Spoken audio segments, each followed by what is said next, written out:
ദേവി കന്യാകുമാരി എന്ന് പറഞ്ഞൊരു സിനിമയുണ്ട്. ആ സിനിമയിൽ കണ്ണാലിലെ കണ്ണാ പാലാഴിത്തീരയിലൊഴുകും ആലിലെ കണ്ണാ ഞാനൊരു കന്നിമുക്കുവ പെണ്ണ് എന്നൊരു പാട്ട് കേൾക്കാം. ആ പാട്ടിൽ കട്ടമരം തുഴഞ്ഞിട്ടാണ് അതിലെ നായിക ഇങ്ങനെ പോകുന്നത്. കന്യാകുമാരി ദേവി കട്ടമരം തുഴഞ്ഞിട്ട് പോകുന്നതാണ്. കട്ടമരത്തിൽ നിന്ന് മാറിയിട്ട് മനുഷ്യൻ ബോധപൂർവം അടിച്ചുണ്ടാക്കുന്ന തോണികളുണ്ടായി.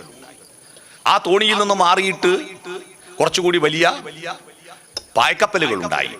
കാറ്റിന്റെ ഗതിയെ തടുത്തു നിർത്തിയിട്ട് മോട്ടോർ കൊണ്ട് പ്രവർത്തിക്കാതെ കാറ്റിന്റെ ഗതിക്കനുസരിച്ച് പോകുന്ന കപ്പലുകളുണ്ടായി. ആ കപ്പലിലാണ് മഗല്ലനും വാസ്കോഡ ഗാമയൊക്കെ ലോകം ചുറ്റി സഞ്ചരിച്ചതും ഗാമ കേരളത്തിൽ വന്നതൊക്കെ ഈ പായ്ക്കപ്പലുകളിലാണ്. യാത്ര ചെയ്യുവാൻ വേണ്ടിയിട്ട്, വെള്ളത്തിലൂടെ യാത്ര ചെയ്യുവാൻ വേണ്ടിയിട്ട് കപ്പലുകളുണ്ടായി.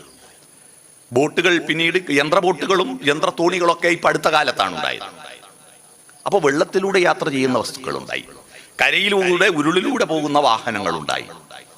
ഈ വാഹനങ്ങളിലൂടെയെല്ലാം പോകുന്ന കൂട്ടത്തിൽ നമ്മുടെ മനസ്സിന്റെ യാത്ര ഭൂമിയുടെ പരിധിയും കടന്നിട്ട് ചന്ദ്രനിലേക്ക്